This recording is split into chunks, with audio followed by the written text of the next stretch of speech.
गर्मी की दोपहर थी। थाने के बाहर एक अधेड़ उम्र का किसान पसीने से तरबतर खड़ा था। साहब, मेरी सुनवाई नहीं हो रही, मेरी जमीन छीन ली गई है, मुझे इंसाफ चाहिए। थानेदार ने उसकी तरफ बिना देखे कहा, रुको, बाहर आई साहब आने वाले हैं। कुछ ही देर में बाहर से काले शीशे वाली गाड़ी आई और उसमें से एक युवक सफेद कुर्ते और काले कोट में उतरा। कहाँ है फरियादी? उसने सख्त आवाज में पूछा। थानेदार ने उस किसान की तरफ इशारा किया। वह आदमी पलटा और जैसे ही उसने एसडीएम साहब का चेहरा देखा, उसके पैरों तले जमीन खिसक गई। बबुआ, तू जिंदा है? विजय कुशवाहा की आंखें पिता को देखकर एक पल के लिए नम हुई, लेकिन उन्होंने खुद को संभाल लिया। बाबूजी, आप यहाँ। थाने में सन्नाटा छा गया। सभी पुलिसकर्मी अवाक थे। जिस फरियादी को अभी तक कोई नहीं सुन रहा था, वह एसडीएम साहब के पिता निकले। आगे जो हुआ उसे देखकर आपके पैरों तले जमीन खिसक जाएगी। विजय का जन्म एक गरीब किसान परिवार में हुआ था। उनके पिता रणधीर कुशवाहा मेहनती और ईमानदार किसान थे, जो दिन रात खेतों में मेहनत करके अपने परिवार का पेट पालते थे।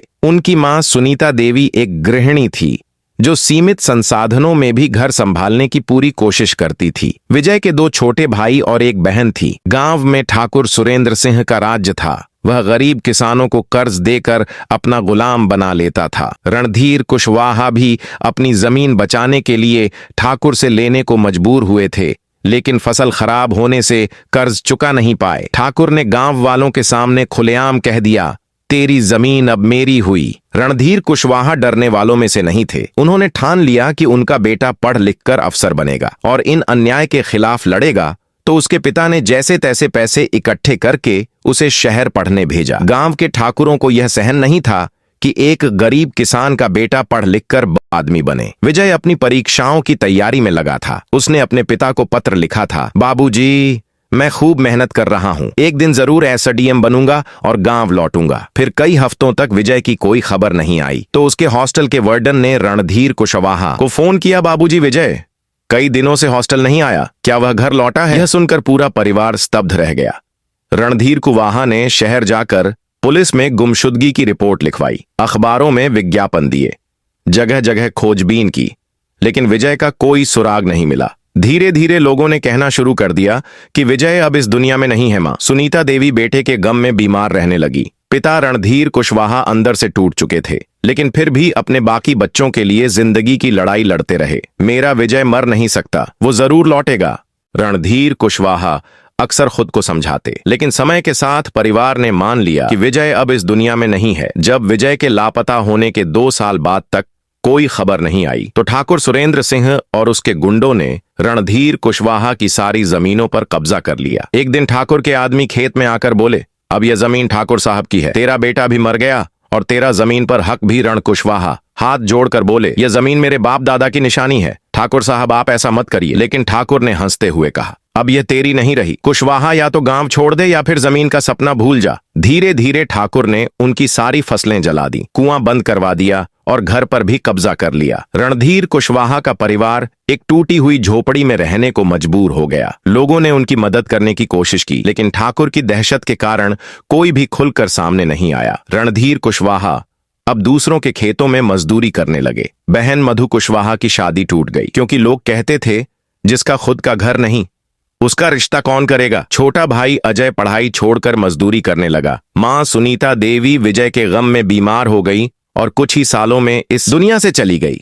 रणधीर कुशवाहा जमीन वापस लेने की कोशिश करते, ठाकुर के गुंडे उन्हें मार पीट कर भगा देते। अब तू कलेक्टर एसडीएम के पास जा, देखता हूं तुझे कौन बचाता है ठाकुर। सुरेंद्र सिंह हंसता था। रणधीर कुशवाहा का मन टूट चुका था, लेकिन दिल में कहीं ना कहीं उम्मीद अभी भी थी। इतने सालों तक जिल्लत झेलने के बाद रणधीर कुशवाहा ने तय किया कि अब वे जिला मुख्यालय जाकर एक बार फिर अपनी फरियाद रखेंगे। अगर इस बार भी न्याय ना मिला तो मैं खुद को खत्म कर लूंगा। रणधीर ने मन ही मन सोच लिया था। थका हारा रणधीर जिला मुख्यालय पहुंचा, जहां उसे बताया गया कि नया एसडीएम आया है और वह बहुत सख्त और ईमानदार अफसर है। रणधीर के भीतर एक अजीब सी हलचल हुई। क्या इस बार मुझे इंसाफ मिलेगा? जब वह पहले दिन कार्यालय पहुंचे तो एक क्लर्क ने उन्हें रोक दिया। बाबा, एसडीएम साहब बहुत बिजी हैं, पहले एप्लीकेशन दो, फिर देखेंगे। रणधीर ने कांपते हाथों से एक पुरानी अर्जी निकाली और उसे देते हुए बोले, बेटा ये बहुत पुराना मामला है, मेरी सारी जमीन छीन ली गई है, बस एसडीएम साहब से एक बार मिलवा दो। क्लर्क ने कागज लेकर एक रख दिया और ऊ भरे लहजे में बोला, ठीक है, देखेंगे कल ना। रणधीर ने मायूसी से सिर झुका लिया और वहां से वापस लौट आए। जब ठाकुर सुरेंद्र सिंह को पता चला कि रणधीर कुशवाहा हर दिन एसडीएम ऑफिस के चक्कर काट रहे हैं, तस गुस्सा आ गया। इस बूढ़े में अब भी इतनी हिम्मत बची है कि हमारे खिलाफ रिपोर्ट करें, ठाकुर ने गुस्से में कहा। उसने अपने गुंडों को भेजकर रणधीर को धमकी दिलवाई, अगर फिर से जिला मुख्यालय गया तो तेरी बची खुची झोपड़ी भी जला देंगे। रणधीर डर तो गए, लेकिन उन्होंने हिम्मत नहीं हारी। अब चाहे कुछ भी हो जाए, मैं अपना हक लेकर ही रहूंगा। इसी बीच एसडीएम विजय कुशवाहा ने कुछ दिनों से देखा कि एक बुजुर्ग आदमी रोज उनके दफ्तर के बाहर आता जाता है। यह कौन है? उन्होंने एक दिन अपने रीडर से पूछा। कोई गरीब किसान है, जमीन के मामले में शिकायत लेकर आते हैं, लेकिन अभी तक साहब से मिलने नहीं दिया गया। रीडर ने जवाब दिया। विजय कुशवाहा के मन में अजीब सा ख्याल आया। उन्होंने आदेश दिया, कल से इस बुजुर्ग को सीधे मेरे पास भेजा जाए। रणधीर कुशवाहा को यह बात नहीं पता थी। रणधीर कुशवाहा उस दिन भी रोज की तरह एसडीएम ऑफिस पहुंचे, लेकिन आज का दिन अलग था। आज उन्हें किसी ने रोका नहीं, बल्कि सीधे अंदर भेज दिया गया। उनके मन में कई सवाल थे। आज ऐसा क्या हुआ? क्या मेरी सुनवाई होगी? वह कांपते हुए अंदर गए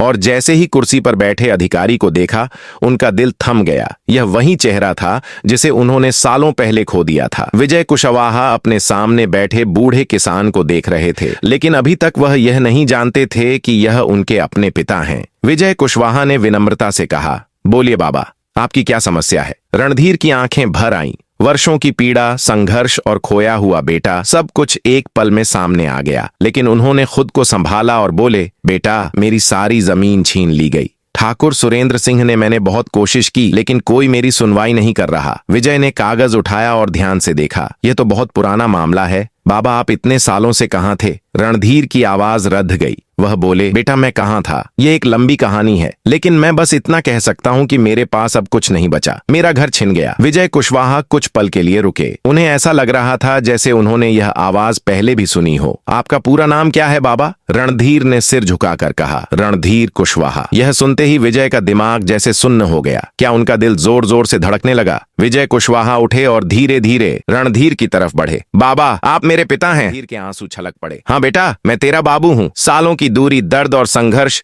सब कुछ एक पल में मिट गया। विजय कुशवाहा ने तुरंत पिता को गले से लगा लिया। बाबूजी, मैंने आपको कितना ढूंढा, आपने मुझे क्यों नहीं पहचाना? रणधीर रोते हुए बोले, बेटा तू अचानक गायब हो गया था, हमने तुझे मरा समझ लिया था। विजय की आंखों से भी आंसू बहने लगे। नहीं बाबूजी, मैं जिंदा था, लेकिन मैं लौट नहीं सका। आज मैं आपको इंसाफ दिलाऊंगा। जब विजय कुशवाहा शहर पढ़ने गया था, एक दिन वहां अचानक भगदड़ मच गई। जान बचाने के लिए वह एक ट्रक में छिप गया, लेकिन उसे पता नहीं था कि वह ट्रक बांग्लादेश के रास्ते थाईलैंड जा रहा है। सीमा पार करने पर उसे गलतफहमी में गिरफ्तार कर लिया गया और जेल में डाल दिया गया। वहां उसने 2 साल तक यातनाएं सही। आखिरकार भारतीय दूतावास की मदद से वह जेल से छूटा और अपने वतन वापस लौटा। उसने फिर से पढ़ाई शुरू की, दिन रात मेहनत की और एसडीएम की परीक्षा पास कर ली और आज अपने पिताजी के सामने खड़ा था। अपने पिता को देखकर विजय का दिल रो पड़ा। उन्होंने वर्षों तक अन्याय सहा था, लेकिन अब विजय उन्हें उनका हक कर सम्मान दिलाने के लिए तैयार था। बाबूजी, अब न्याय मिलेगा। अब कोई आपकी जमीन नहीं छीन सकता। रणधीर कुशवाहा का बेटा विजय कुशवाहा एसडीएम बन चुका है। यह खबर जैसे ही गांव में फैली, लोग हैरान रह गए। जिन लोगों ने कभी रणधीर कुशवाहा का मजाक उड़ाया था, वहीं अब चौंक कर उनकी झोपड़ी की ओर देखने लगे। अरे, ये वही विजय है जो सालों पहले लापता हो गया था। गांव में हलचल मच गई। ठाकुर सुरेंद्र सिंह को जब यह पता चला तो वह गुस्से में पागल हो गया। एक किसान का बेटा अब अफसर बनकर मेरे सामने खड़ा होगा। देखता हूं ये क्या कर लेता है विजय कुशवाहा। अब एक अधिकारी था, कमजोर बेटा नहीं। उन्होंने ठाकुर के खिलाफ सख्त कार्रवाई की, उसकी गैर कानूनी संपत्तियां जब्त कर ली और उसे गिरफ्तार करवा दिया। रणधीर कुशवाहा को उनकी जमीन वापस मिली और गांव वालों ने पहली बार खुलेआम अन्याय के खिलाफ आवाज उठाई। गांव में विजय की इज्जत बढ़ गई। अपने पिता को न्याय दिलाकर विजय ने अपनी सबसे बड़ी परीक्षा पास कर ली थी। कहानी का संदेश, सच्चाई की जीत होती है।